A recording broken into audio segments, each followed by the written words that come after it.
Hello, Sean and Pastor Malo. Okay. Alrighty, y'all. Hi. Thank you so much for joining me on this Zoom. It has been so weird to get used to teaching asynchronously when I'm used to being in the classroom.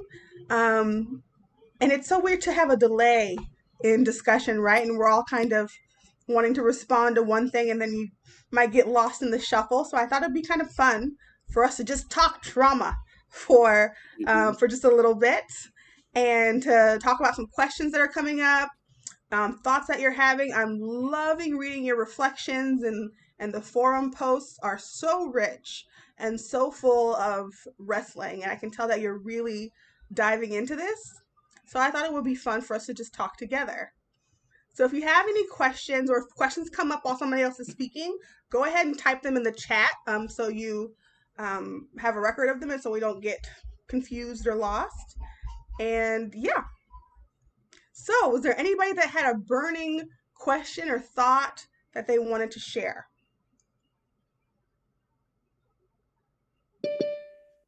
Oh, Tracy's coming in too. I have a question. Yes. Hi, Tracy. This is Hey everybody, good to meet y'all. Hi. It's,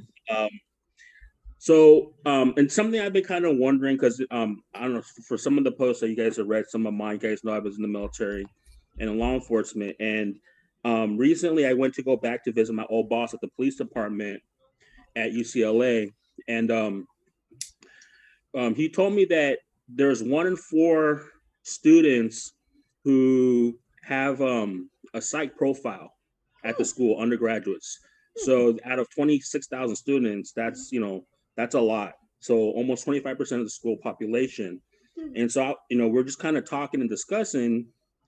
And I don't know if you guys are aware, in California, I think back in like 1988 or something like that, the California legislature passed a law requiring K through 12 schools to focus more on the self-esteem of students. And you kind of see that in how we kind of interact with like students since then. Yeah. And so my question is self-esteem a reflection of the trauma that's occurred, or is it something that, like, because of something, like, in a way it was a kind of a social experiment when they passed that law, or is it something because, like, we're traumatized in part because of the fact that because of our self-esteem, like, because we're kind of trending towards more of a narcissistic culture, right? And Yeah. so, like, well, that person, like, especially with the whole passive aggressive behavior nowadays, Yeah. like, what, like, where did you draw that line? Yeah. Like, that's something I've been kind of wondering about the last couple of years. Ooh, that's a good question. I'm Yeah. going to expand self esteem to talk about self concept. So, our self concept, how we think of ourselves, how we understand who I am as Sarah, depends on a variety of factors. One of the first things, even before trauma might come into play, is the family and the culture that you're born into. And so, one of the things that I'm very interested in, and so this is a social psychology question, is like the difference between how people from collectivist cultures versus individualistic cultures define themselves. So somebody in America might say, I am Sarah and I am a psychologist and a teacher, and those are the things that define me. Other people might say, I am a wife, I am a mother, that is what makes me me. I am who I am in relation to other people. I am Jackson's mom, I am Chris's wife, that kind of thing. So before we can even get into what has happened to us, it's how we understand like the world, and how people are connected, which builds our self-concept. So that comes first. And then I would say how we continue to think about ourselves does depend on what happens to us and how we interpret what has happened to us. So two people can go through the exact same event, the exact same thing, and attach different meanings to what happened. And we'll talk about meaning making, that's coming up soon. But we attach different meanings to what that means about me, you know? So two people might go through a violent assault. They were both there. The same thing happened. And one person thought, what did I do that I couldn't defend myself? I am weak.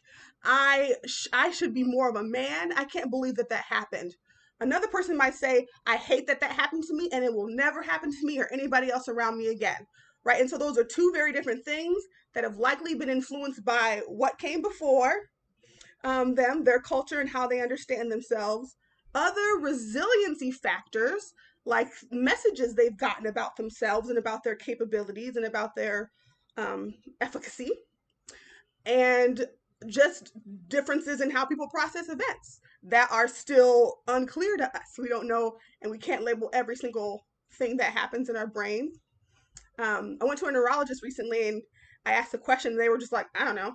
And I was like, what do you mean you don't know? You're a doctor. And they said, well, the brain is actually one of the things that we understand the least, like the actual physical structure of the brain. He said it's somewhere between like 2 and 10%. And I was just like, oh my goodness. So he was like, there's stuff that happens where it's just like, the man had been studying this for 40 years. We don't know. So I hope that answers your question. So I think that trauma does influence it, but also self-esteem can be a buffer or a resilience factor or a protective factor, something that helps you to be okay after something scary or stressful has happened. So I think one of the reasons why people have begun to focus on self-esteem, or other soft skills, you might hear them called, or other socio-emotional things. In my son's not preschool, elementary school, they call it a growth mindset. There's all this research that are coming up where they're working on, which I think is great. So I went in there to talk about feelings, and I was very proud of the children. But things that they don't learn. They learn math, but they don't know how to regulate themselves. And so they're focusing on these skills so that when something happens, not if, when something stressful or traumatic happens, they have a better capability to deal with it. And I do think, Pastor Mike, that they're taking it a bit too far sometimes. And it does feel like this me, my feelings, protective, coddling kind of thing. So sometimes we can go too far in the opposite direction. But I do see why schools have done it. And I have seen students do much better with situations than when I was in elementary school, and seeing what happens and how they're pro social, they're doing helpful things for each other by themselves versus a teacher having to come in and do it for them. But other thoughts that other people had, or does that answer your question, Pastor Mike? Yeah. It, I think it's a question that it's not can't be answered like with definitively, right? But I think Yes. so. The answer is yes in both, or and in both, or whatever. But Yeah. I just kind of like I don't know, just kind of want to draw that line, right? I think there's that Yes. tendency, right? But I don't think there is. I think this is maybe a spectrum, maybe. Yes. Yeah. Absolutely. Yeah. Go ahead. I'm Sorry, sorry. and I was going to say, I think the things that happen to us, I think, can create vulnerabilities in us. Yes. That then those vulnerabilities then can, um, uh, I hate to say attract, but then can make us more susceptible Yes. to Yes. further trauma. Yes. So I think you're right. It is a both and. Um, so our vulnerabilities make us susceptible to trauma, but then of course that trauma creates further vulnerability. Absolutely. Pastor So Pamela? from, Aaron? I'm sorry, Go ahead. it's always hard to know when to go. So it's fair to say that the difference in the situations, when trauma happens, that one of the key differences is what are the first questions that a person asks themselves, their template. What did I do, or what happened? What happened outside of me? What did I do to deserve this or have this happen? Correct? So yeah, this might happen a bit later on. So oftentimes when a trauma happens, the question asking part doesn't come until a bit later. And when you guys read the Okay. PFA, the psychological first aid, I think that really pointed that out, because that's one of our assumptions, that when something scary happens to somebody, they must be processing it, right? And sometimes they're not. Sometimes you're just trying to figure out how to put one foot in front of the other. But where Sure. self-concept and self-esteem come in, yes, that happens down the road when you begin to process that. But that processing piece happens at different points in time for different people. And there Sure. might be questions like, why did this happen to me? Why me and not them? How did this happen? Where was God when this happened? We're going to talk about next week, right? Yeah. Okay, So I Tamla, was, you had your yeah. yeah, I was just gonna say that I think I agree with you totally about the sometimes I think we don't even know what the trauma was. Mm, So it's hard for us to know when we started, asking questions or not asking questions. We've just been doing what we've been doing for so long. And, I feel kind of selfish in this class because I feel like I'm supposed to be here learning how to minister to traumatized communities, and I'm mm. ministering to myself. Amen. Yes. But like I've had several epiphanies in here where I'm like, wow, oh, I guess when this happened, then that's Mhm. why I started, like, this behavior started occurring as a result of that. Mhm. And what I was going to say initially was, I feel like it's almost like you wish that you had some kind of blueprint about people, like, because Hmm. some of these things that you're reading, you're like, wow, I wonder if this person was has suffered from, complex trauma, Yeah. and they don't even realize it, but that's what's fueling the Yes. behavior that I see. But, Mhm. so how do we get, like, it would help us to be able to interact and communicate with people better if we had that information, right? That, Yes. and then we could help them. But I mean, I think there's so many layers, Yeah. um, I think, what was that? I don't know if I was with you. It's about my kids were reading a book about an onion. Oh, my son was watching Peppa Pig. And it was, Oh, it was Peppa Pig. That's what it was. Yeah. It it was wasn't grad school. it wasn't grad school. It was Peppa Peppa Pig. Pig. Yeah. But it was talking about this onion that wanted to make people I laugh, but he made people cry instead. And every time you peel back layers, you just made people cry more. And I just think about Wow. sometimes, as we keep peeling back these layers Yes.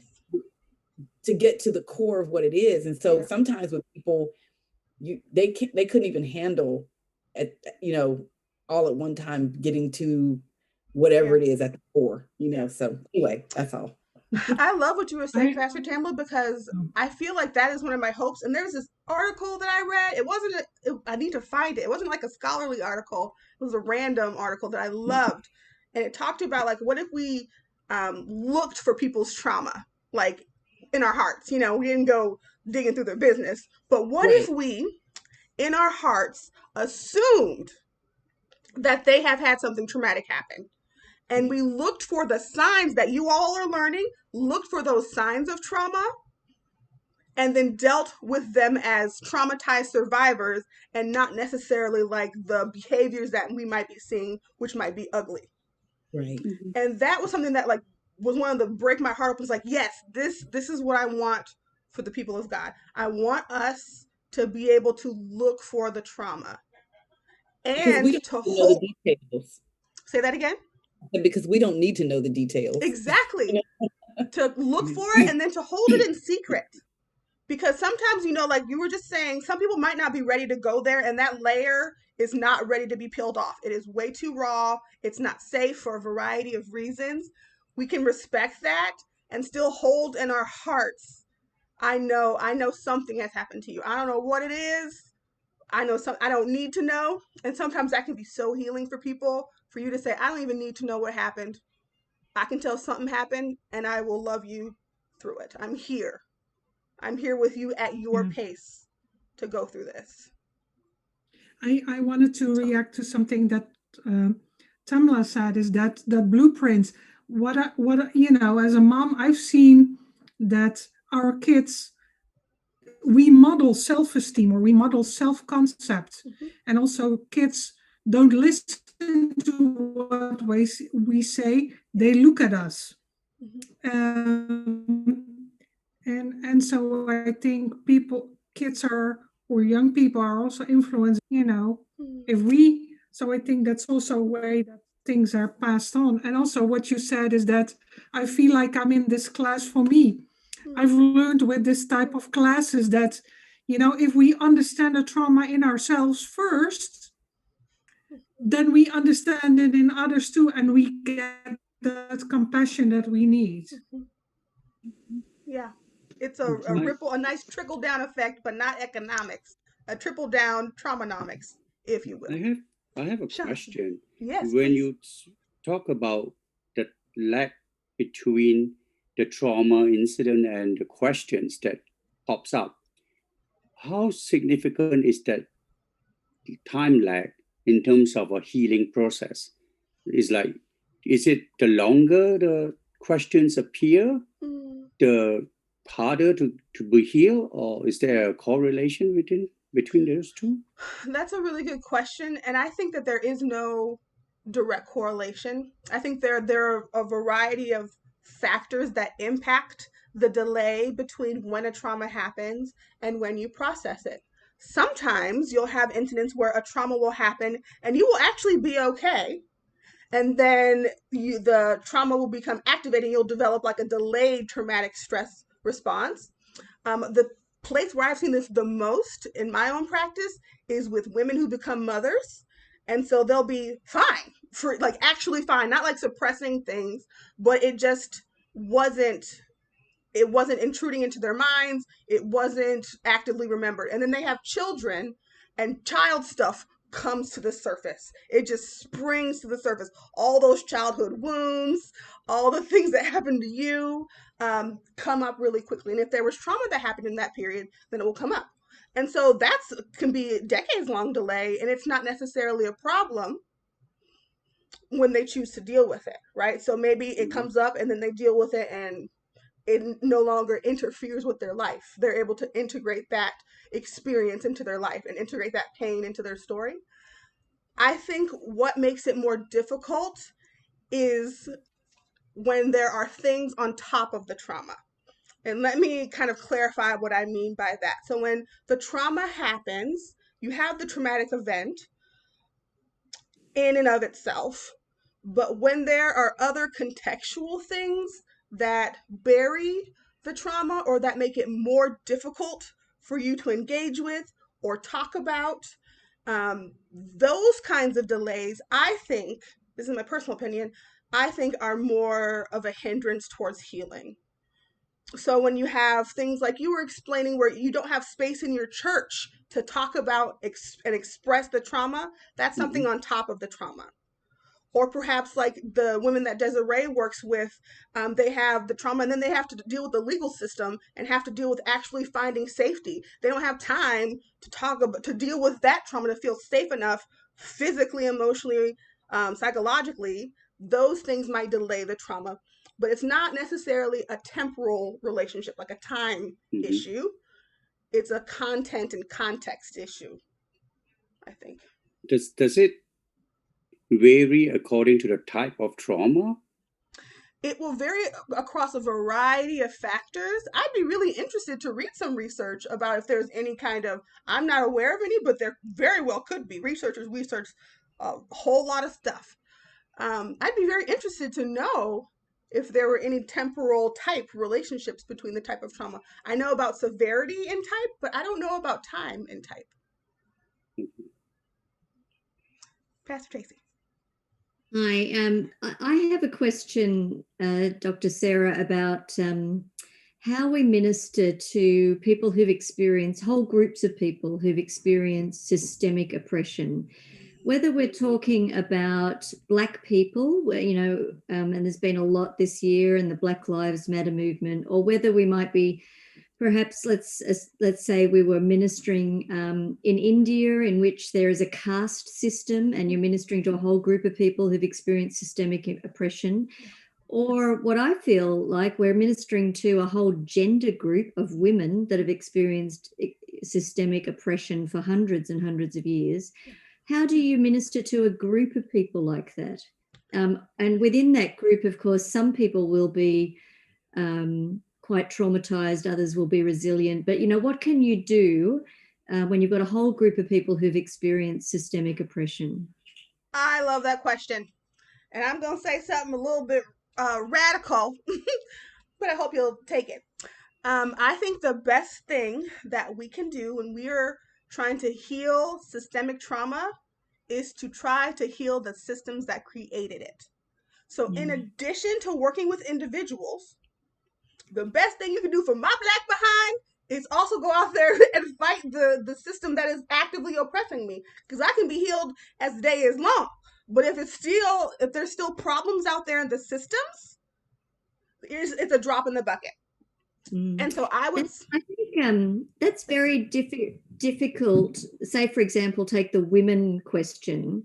There are a lot of our churches that actually would say that scripture teaches that women should be in a lower position.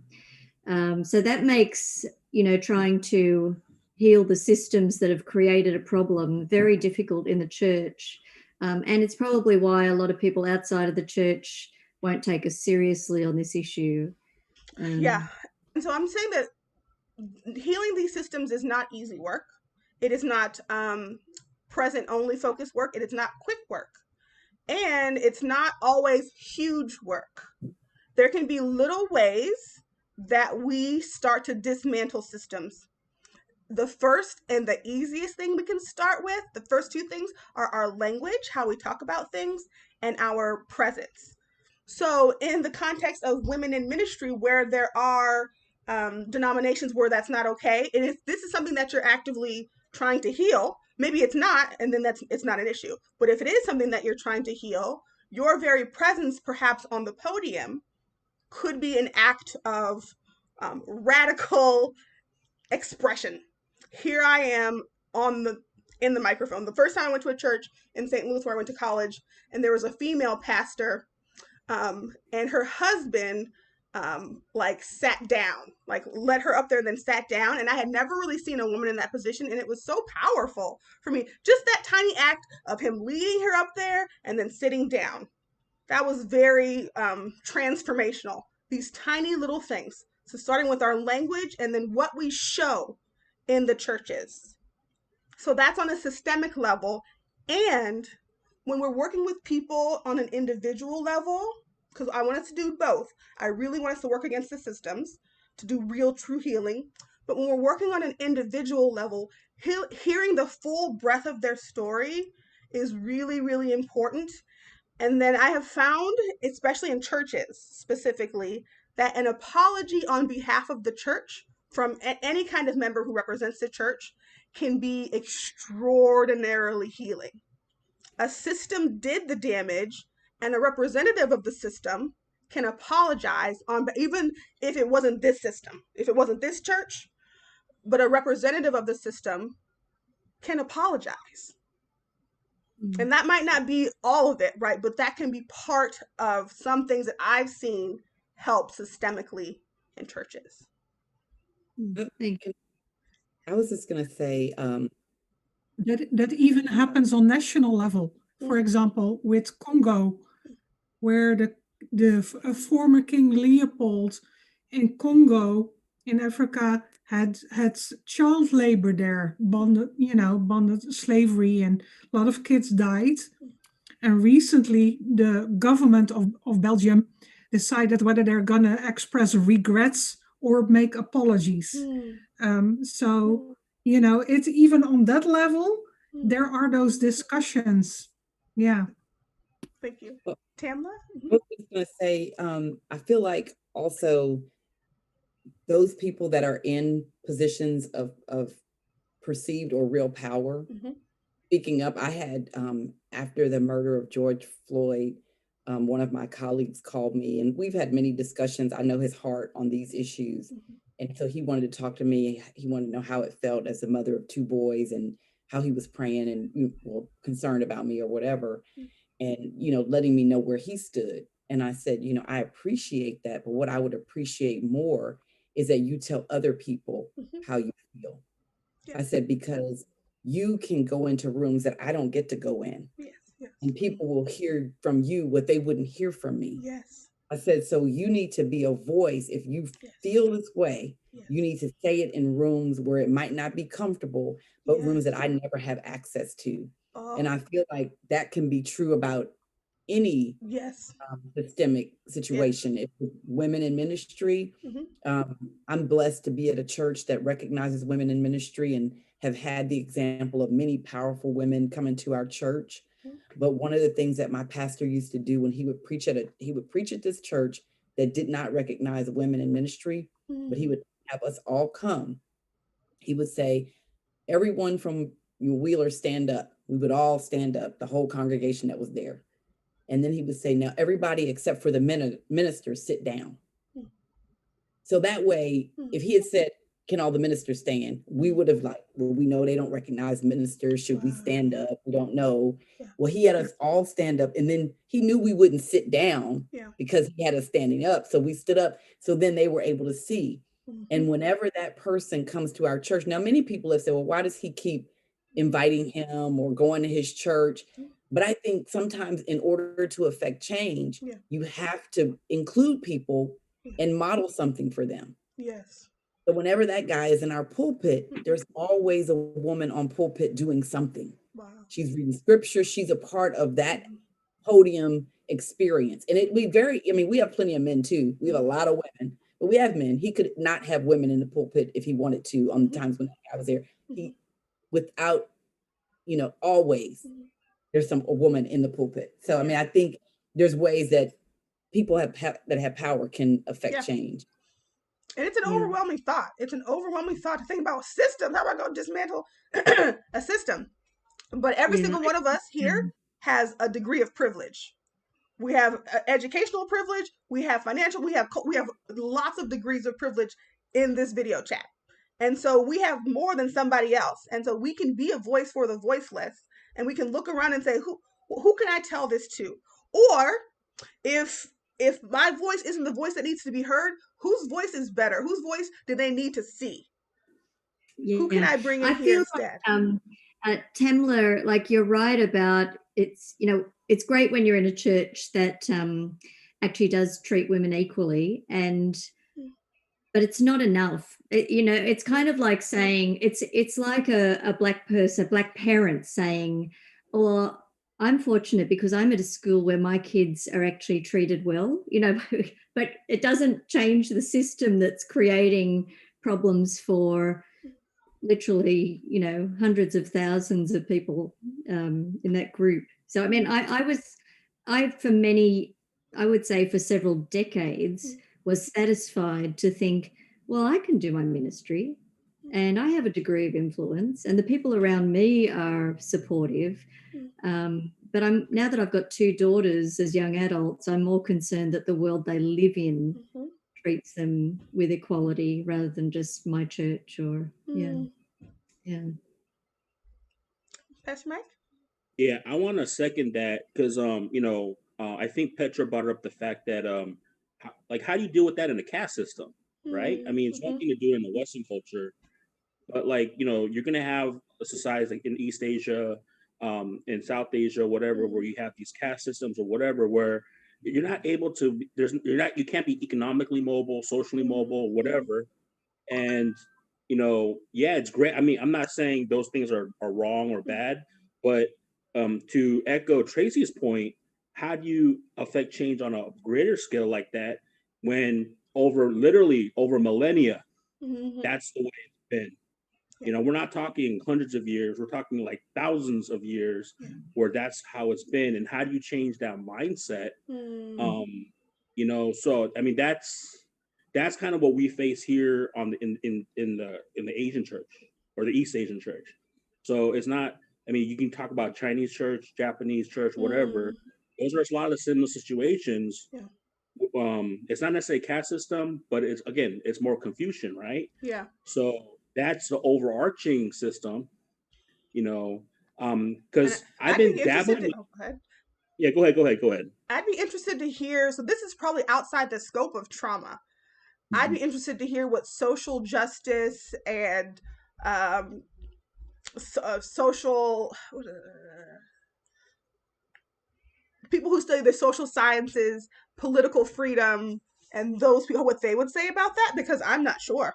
So when I think about trauma and systems, I'm thinking of it from a therapeutic point of view. And my realm of influence and what I've been called to do is to address the system within my context and what I'm able to do, to look for ways where I can increase that little by little with more and more that I know. But when we're looking here, what you two are saying about these entrenched beliefs that have been not only oppressing people, but also ingrained into the individuals themselves. Um, that this is a broader question that I think Yeah. is outside the scope of trauma. Well, I see its evidence in, say, for example, a woman in a church is encouraged that she should think about becoming a minister. Hey, have you ever considered that God might be calling you into ministry? We know from studies in our country, and probably other studies elsewhere, that a woman will have to be told somewhere between 4 and 7 times they will need to be encouraged to think about stepping up for ministry, because for the first 4, 5, or 6 times they will say to themselves, oh no, they must have just heard me speak on a good day, like if they knew the real me, or like women generally, imposter syndrome. they lack confidence, whereas a man who is encouraged into ministry will think, oh yeah, okay, I'll think about that, I'll pray about that. And so the effect of trauma, for instance, on women is that it really holds them back from responding to God's call on their life in that particular example. But there would be other examples. I mean, I think that's for the same reason why you don't see a lot of women on your parish councils in your churches, even though even a conservative complementarian church would be happy to have more women on the parish council, or elders, whatever you call them. But women won't step forward, and it's because of this generalized oppression and its results. I'm just theorizing. This course is just making me think of it through a lens of trauma rather than a lens of justice. Yeah. Yeah. And I think so. We're going to have from Malobe and then Desiree. One last thought to that is that I want us to be looking for the trauma, but we also don't want to over traumatize everybody, because sometimes it's not trauma. Sometimes, and I can hear that you're wrestling with that. And, is this trauma? Is it oppression? Is it culture? Is it self concept? Is it a myriad of things, right? And so while you're looking for trauma, we also don't want to put a trauma label on everything. Okay, Pastor Below. Yes, outside of the scope of trauma, in my experience in going over to Ghana, West Africa, I've been going there for almost 19 years. We started going there with a group of men, and then my mother got involved, and she wanted to come, so we let her come, and her eyes were different than our eyes. And so we were in the northern part of Ghana, which is about 90% Muslim. And we were helping out school children and doing many things in the villages. Well, through her eyes, she saw a lack of desire, lack of example modeling for girls to go to school. So they encouraged the boys to go to school, never the girls. And so we started a girls' conference. And so for about 12 years, we've been doing a girls' conference. Between 500 to 700 girls come every year. And with that, the girls' conference is run by all girls. I organize everything, but then we have women teachers, and everything is women central. And so with that, the girls begin to have a desire, and they begin to increase their attendance in school and for education. Many of them went on to colleges and to universities. And so what the paramount chief told us was that female education has increased greatly in that area because they saw examples and modeling. So I think, and maybe tying this back into trauma and what you were saying, Tracy, is that when you have models, maybe if other women are encouraging women, and you have women that are setting the example or stepping up, that provides some form of healing because they believe it's possible. And so many of these girls now believe it's possible. They're so incredibly brilliant. They're going to school. They're doing well, and there's been a turnaround in these villages. And we minister to about 21 villages. But I wanted to say also, with complex trauma, there's so many layers to complex trauma. So, like Tamala was saying, how do you know when? You've gone through so much. To be able to identify it as trauma, something that doesn't really cross your mind, because you've got to keep going. You can't stop to think about all the times you've been traumatized. You've got to live your life. You've got to, make the best out of situations. And so with complex trauma, it becomes very difficult to deal with the whole idea of trauma for me sometimes, because when you stop to think about the trauma, there could be so much. You're like, well, wow, I've seen it here, I've experienced there. And so that's a challenge in itself to provide healing for people in complex trauma, because people don't want to think about it at all. And I know my parents, my father in particular, had, many incidents in his family and his life where he just would not speak about it at all. He told us to keep moving, get over it. You can't focus on anything negative. You've got to keep moving forward. And that's I don't know if that's helpful to traumatic victims or if it's just avoidance altogether. Ooh, I would say it was adaptive, probably. It was probably the things that we do out of trauma help us to survive. And so when we look at it as how did this keep you alive or how did this keep you safe, for your father several decades ago as a Black man in America, I'm guessing, it probably was a way to keep him alive. And kudos for him. Good for him. That is how God made us, our brains and our reactions. They keep us alive. And so if you look at it through the lens of how did this help my dad survive, it might have not made him easy for you to live with, but it kept him moving on through that. And that can be resilience. It could also have been avoidance, but it might have been necessary avoidance or adaptive avoidance. Thank you. Desiree? Yeah, just real quick. I had a quote that I used to share with my survivors in the program that was never apologize for how you chose to survive. Ooh. Complex trauma. I mean, because sex trafficking is complex trauma, obviously. I was like, you did what you had to, Yes. whatever it took to get to the next minute. Yes.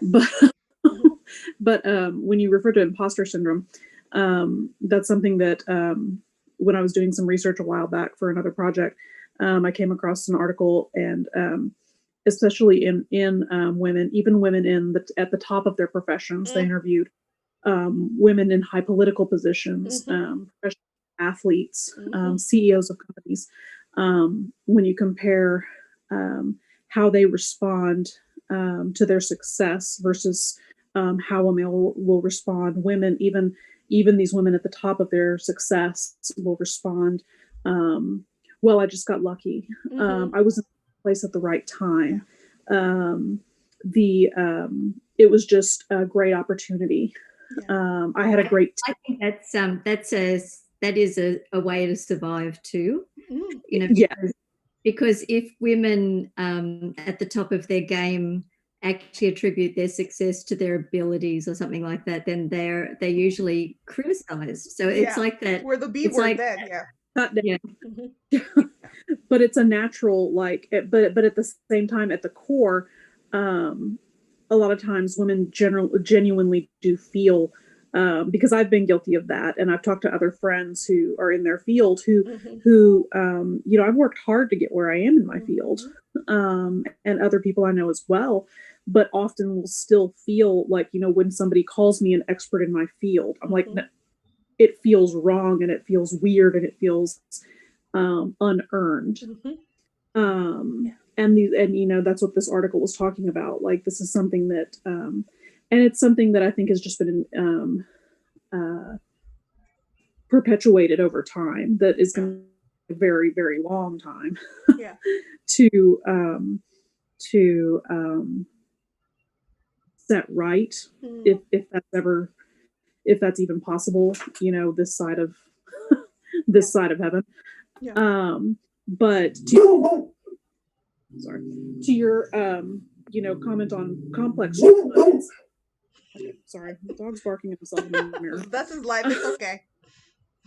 So in regard to your comment about complex trauma, because that's pretty much exclusively what I've dealt with for years. It's like the fish that doesn't know it's in water, because that's its surroundings. I've dealt with young women who've been trafficked since they were literally toddlers, and had so they have no pre-trauma personality. Right. They have no memory of no trauma, and so that is their reality, and so they don't know a life without it.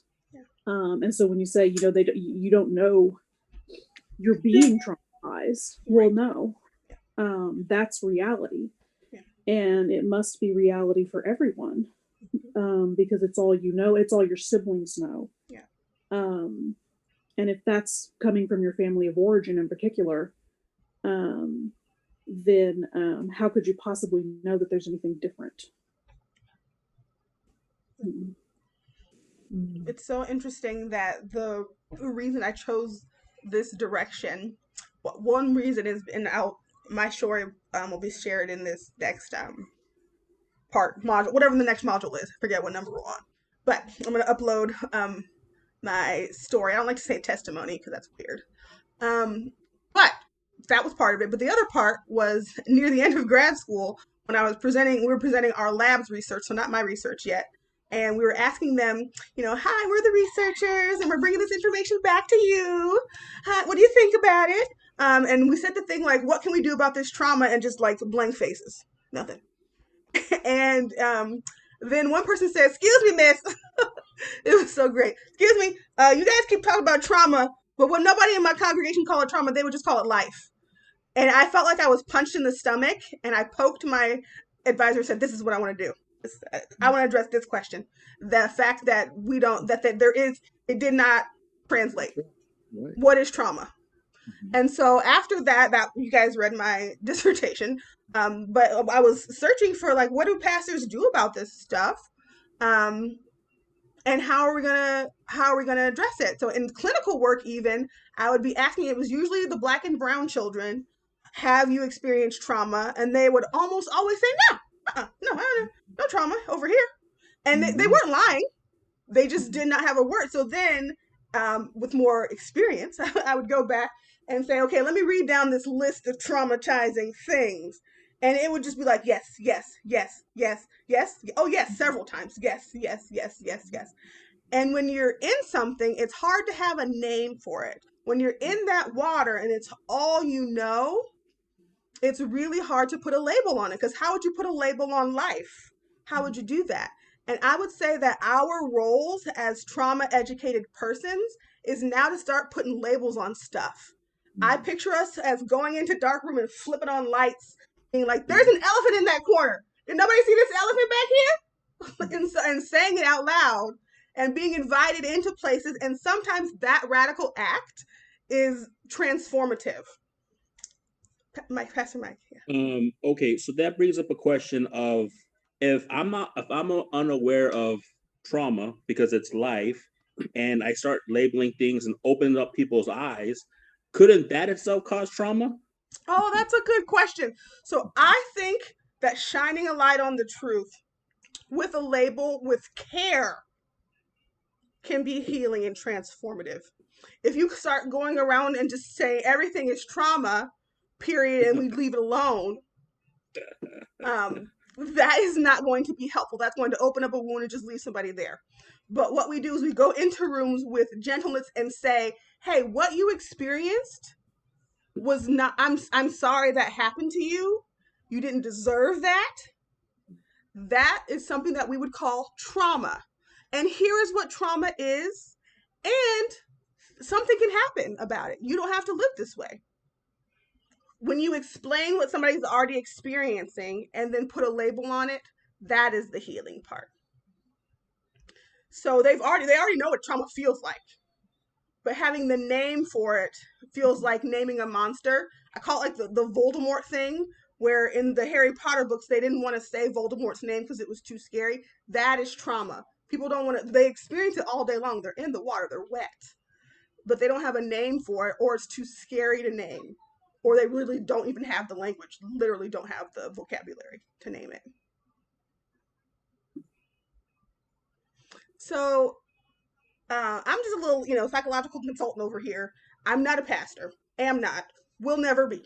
But I get the opportunity as a consultant. Usually pastors invite me into their churches or denominations to talk about, almost always it's trauma, right? And so I'm still very early on in my career, but I have this trauma specialty and this church specialty, so people want me to come in and speak.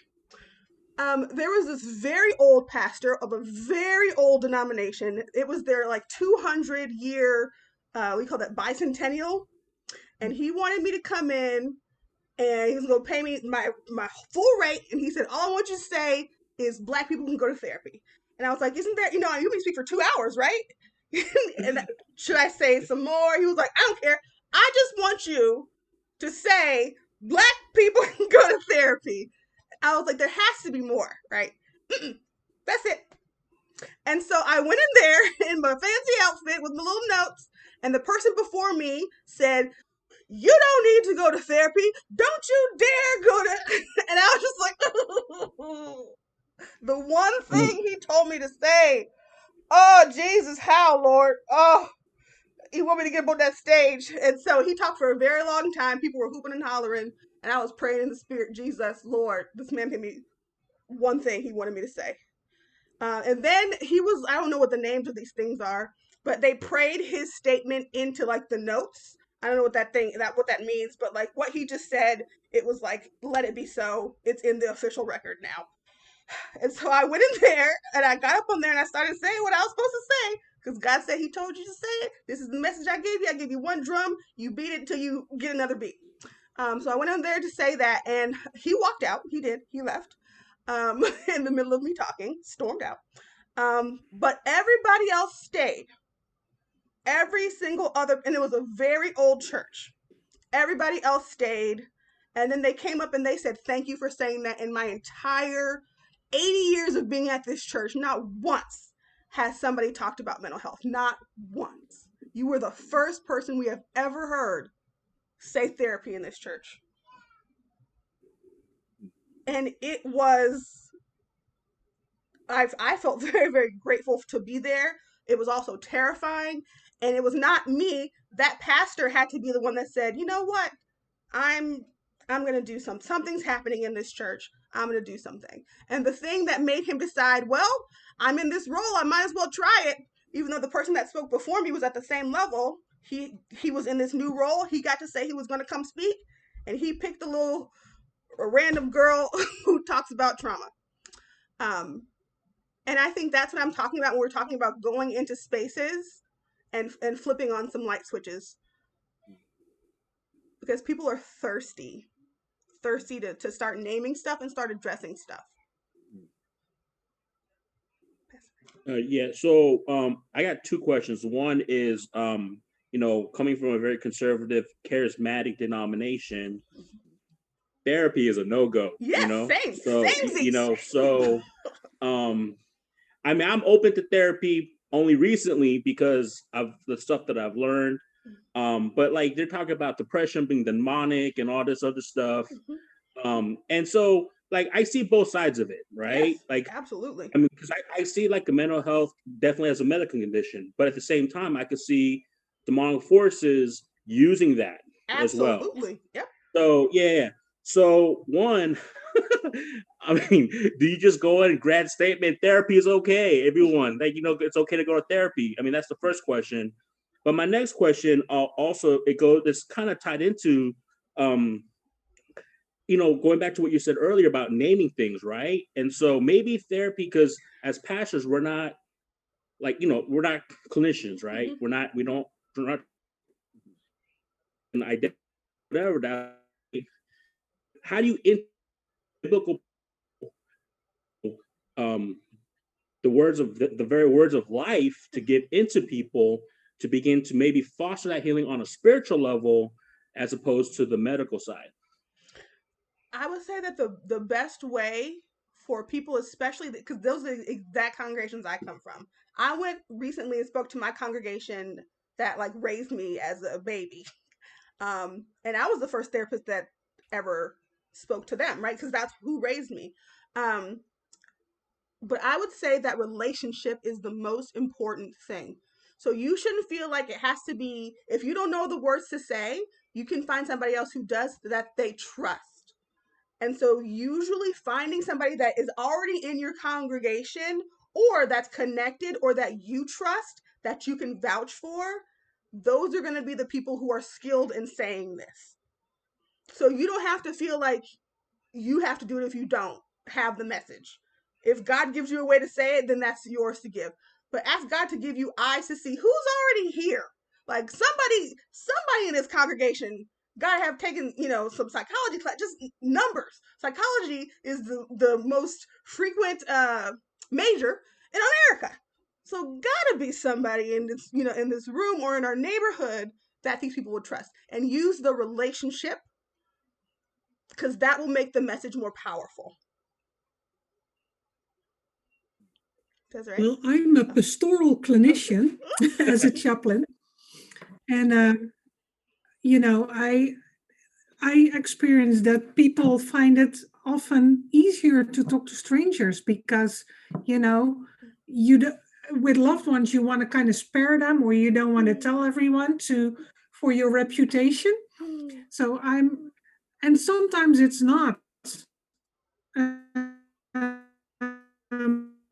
But what I know, and the relationship is very important. Use when with deep listening or with reflective listening, you start to use their words. You use their words back, so you start to talk their language. And especially, I mean, here in California, in the Bay Area, there's a lot of people from all over the world, and preferably. It's you have them talk to someone in their own language, because that's the heart language. So it's but a relationship, and even as a stranger, if you are able to build rapport, you can get there and encourage them to find help. But in the end, we have no control over this, and sometimes you come a long way with just listening. It's you can only do part, and it's really whatever happens, what despair the circumstances, only trust God to work on their heart, and they will find help and healing in their timing. Yeah. And that's also what we need to give people space for. Yeah. And Mike, I want to say too that there's a big difference. Add one more thing, and then Desiree, and then Tracy. Some of the research that I've shown to get really specific when we look at like what different cultures need. So in the Black culture, they need somebody that they know. It can't just be John Blow off the street. That's not going to work. And then when I was researching on some of the Asian churches, they need a person of authority. Authority is the most important thing.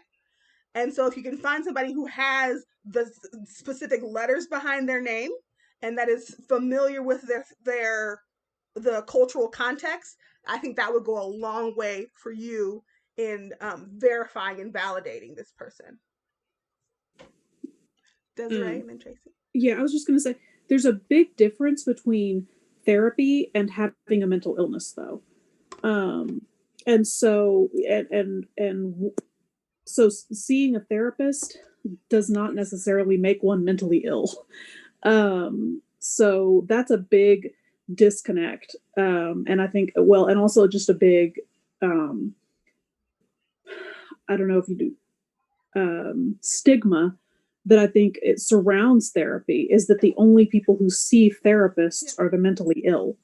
And therapy is something that can benefit most people because it really is can be used more as almost a problem solving tool. I mean, when as it gives you the opportunity to talk through things, a sounding board almost. If you have a good therapist who's skilled at helping you, see all sides of your problems. So that's definitely a distinction to be made.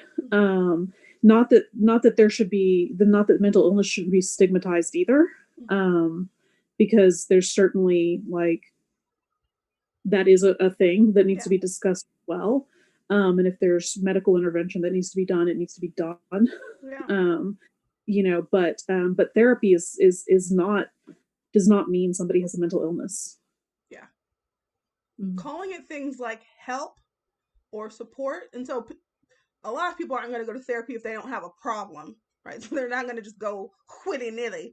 I do see some what they call the bored housewives, which is people who are upper socioeconomic status, and I don't want to invalidate their experience, but it's not like trauma. that is happening. And so if the word therapy or if the word mental illness is too much, find a word that fits better. Um, things like help, things like support, things like talking to somebody. Those are all things that could be therapy. Right. Tracy. Mike, I was going to suggest, like, your question is like, how do you convince a Pentecostal church that mental illness is not always a sign of the devil or something? I was thinking COVID-19 might help because, like, here in Australia, we have experienced, I believe, the longest shutdown restrictions, like stay-at-home restrictions, of anywhere in the world, because in my state, we have a premier who is pursuing eradication. Like yesterday, we had 2 cases, and we still are only allowed to leave our houses if we've got 3 reasons, I think. But because of all the isolation, mental health problems have gone through the roof in Australia. Like, the statistics that relate to calls to Lifeline and all sorts of mental illness statistics have made it, a very observed issue in our country. So COVID-19 might actually help you to introduce it. Another thing is to look at, it's a bit like credible Christians who have suffered mental illness. Like a lot of preachers, I don't know was Charles Spurgeon American or British? Okay, British. Charles Spurgeon, C.S. Lewis, Martin Lloyd-Jones, these were all great preachers whose sermons were published in volumes and volumes, and all of them suffered depression at one point. King David suffered depression. I think if you feel you have the capacity to be knocked over by mental health problems at some time in your life, and the statistics are so broad that we can't think that this is not in our churches. It's like family violence. There's so many statistics are so high that we don't have the privilege anymore of going, oh well, that just happens out there to other people who have the devil in their lives, and not in our nice churches and nice Christian families. Yeah. Anyway, but it is tough. All right, you all. So, Pastor Malone will be our closing person, or if anybody has anything closing that they want to say, go ahead and get ready. I'm just wondering where everyone is. I mean, I'm on the other side of the world, so I'm thinking, oh, they're all in Los Angeles, but actually you're spread out. Tamla, you're New York, aren't you? I'm in Houston. Houston. Well, Where's Desiree? Houston as well. Houston. Eric? Minnesota. So same time zone as these two. Okay. Mike? LA. I'm LA. Sean? I'm in Vancouver. Vancouver. Yeah. And PM? Pastor Malone, he's in New York. Yeah. Yeah, I'm in New York City. Uh-huh. Petra? I'm in Silicon Valley. Yes. Okay. And okay. So it's only Sean and I who are not in America. Yes. Okay. Right. All right, Pastor Malone, you were going to say something? Yeah, I love Petra's name, by the way. But anyway, so cool. But yeah, in terms, I can relate to what Mike is saying in terms of our communities, because there's a stigma. I think there's been a big push in African American communities for people to accept or to say it's okay to get therapy, because for a long time there's been a huge pushback in our communities against therapy. And one of the things that helped us is that we had a therapist in the church who brought it to our officials and everything, and said what she was doing and wanted to help. And now we have many people in our church who are going to see her for therapy. And so it's a great resource. And sometimes to break into a scenario, again, like the professor was saying, knowing your culture is very helpful, because then you'll understand, how you can break in and make inroads within this particular situation. But in regards to therapy itself, and in just thinking about the whole context of this class and the discussion, I'm still trying to figure out ways to to deal with, again, the layers of trauma that people experience. And it was reading through the materials almost disheartening to see how many things in our lives were traumatic, you know. So now you're going back and, you know, you're looking at different things, and people you've counseled over the years or spoke to over the years, you're saying, wow, they had a lot of traumatic experiences. And so, you know, how do you help out the masses? I know we talked about systemic, but also how do you help out the masses that are in your congregation, you know, that are in your area? And I know one therapist or two therapists are not going to do it. And so, you know, I'm battling with, you know, how do you deal with so many people who are dealing with this issue? And Black Lives Matter, you know, I guess the original cause. I'm not really sold on Black Lives Matter.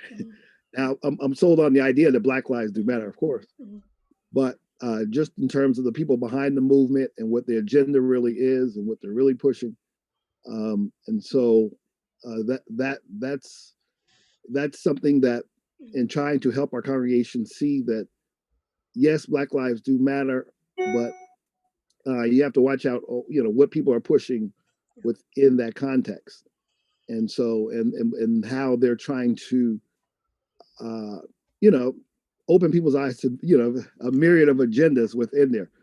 And so now for me, people need therapy because they've gone through experiences, whether it's with the police, whether it's with the judicial system, whether it's with the educational system. You know, there's so many, you know, it's like, wow, this is mind-boggling for me. It's a lot. It's a lot. It's a lot to deal with. Yeah. All right, Tamara, go ahead. I just had two quick things. First, I was going to say one of the things that we actually have a minister of counseling on staff, and so we've done a lot of group things, anger management. I mean, different ways. And some it's baby steps, right? So, having a group thing is better than nothing at all. Having a group thing opens your eyes to say, wow, maybe I need to talk to somebody about this on my own. And we have a referral system. So of course she can't, we've got 20,000 members. There's no way she can meet with every person, but she has a referral because we do have such a large congregation. There are other counselors and psychologists and psychiatrists in the congregation. The thing I was going to say about the Black Lives Matter, and I'm not trying to start a debate or anything. Right. I just think that any movement is going to have some things that you can like pick what you want to support and leave what you don't want to support. I think that the challenge is you become divisive and you lose focus on what the mission is, you know, so there may be some other things that you do or do not agree with in the movement, but the thing that they're trying to achieve that you agree with, get behind that. But don't let it keep you from supporting the, you know, what the main thing is that you support. So, because I've had this conversation with a lot of different people about, you know, that, and I just feel like, you know, if you went back and you looked at the March on Washington, and you look at how many people, some of the people who actually put the march together couldn't be in the front because of their sexual orientation, you know, but Dr. King or the other people didn't say you can't be a part of it. They said, you know, we can use what you can do. Now, because of what, you know, some different things that happened, that's a whole history, whatever, but you're not in the forefront, but you put the whole thing together and even spoke, you know, and so there's always going to be some, you know, even if you start, and I'm not going to talk about politics, but I'm just saying in general, if you think about politics, if you're Democrat or Republican, you probably don't agree with everything that everybody in the party is doing, but you still identify as one of those, maybe, you know, unless you're independent, you identify as one of those. And so to me, it's the same thing. And I think that it's a challenge when you try to have something, unless you started it yourself, that agrees with everything that you think, you know. So yeah, that's my 2 cents. Thank you both for saying that. And Malou, I wanted to kind of maybe end on this last part, but you asked the question of what about the masses, right? So we talked about the system, we talked about the individual and the masses. How do we address the congregation, so to speak, or the group of people that we are privileged to speak to? Yeah. And I say that some systems in place like the count, that's amazing. If you can do that, please do that, right? Look for people in your congregation that are gifted in that you can hand that to. You don't need to be building something yourself. If that's not your gifting, don't do it. But what you all can do as individuals is, and this might feel super radical again, but that, I mean, that's just what I'm here to do. That's why Kurt asked me to speak. Um, is to start to share your story of getting help. And if you don't have one, go get some help and share that story. So if we'll put it on a spectrum of radicalness, okay? Over here on like Huey P. Newton radicalism, we have you saying, this is me in the middle of my struggle. I am not okay. And this is what I'm doing to try to get okay. That level of vulnerability. If you're not there, that's okay. Come over here a little bit. And you can say, hey, this is a story of a time where I wasn't okay. This is how I got help. And this is how I'm now okay. And if that's too much, hey, this is a friend or a family member that wasn't okay. This is the type of help that they got. And now that they're okay. Yeah. And I would encourage you to be able to do this on a socio-emotional one. But if that one's too risky, try a health one first as a tester. A health issue where they were not okay. They got help um, through help like human means. So spiritual help and human means help. We're gonna test that one, right? And then they were okay.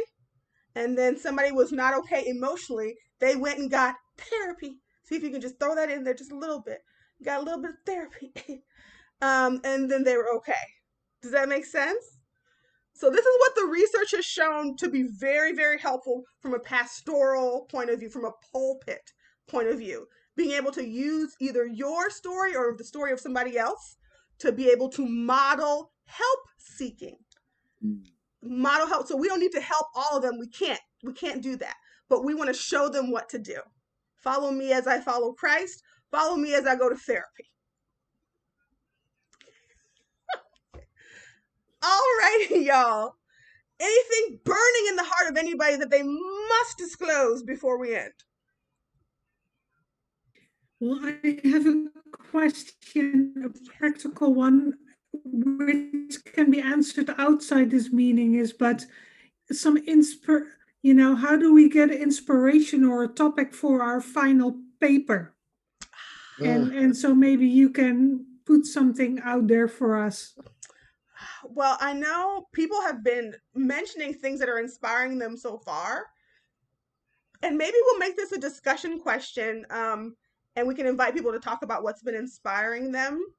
I really want it to come from something that means something to you, so it's kind of hard for me to suggest. But if you wanted to like call me and we can chat about the things that are on your mind and heart, I would be more than welcome to do that. I was gonna just offer one thing that our church is doing. We do a mental health Monday, and we have somebody, and I think this is a good time to do it right now while we're doing so many things virtually.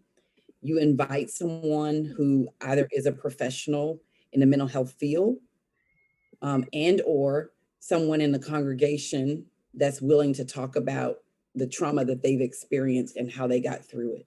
So that's just an idea. Okay, anybody else burning hearts? Just quick question about the book review, because I was confused. Because I remember reading that that's the review is supposed to be 4 pages per review, or is it 2 pages per review? Because I think it's the 2 instructions pages. that we got today or this week was 2 pages per review. I just want to clarify that. I think it's supposed to be 2 pages. Okay, that works for me. Let me just I just want to double check clarify. the assignment. And let me tell you, Yeah, no, it's hard. Let's see what this is. 2 pages, yeah, 2 pages. It was 4 pages total. Okay, that's the confusion. Okay. All right. That's it. Okay. Anything else? All righty. Thank you all for joining me. That was so fun. I appreciate you all. Blessings to you. I'll see you around. Great talking to Thank y'all. you. Bye. Bye. Bye-bye. And below, I see this this message here. Go ahead and email me. I'd love to come speak to your church. Okay. Thank you. You're welcome. Thank you, Gary. Okay. All Yes. right. Okay. Thank See you you so later. much, Professor. No Okay. problem. Bye. Okay. Bye bye.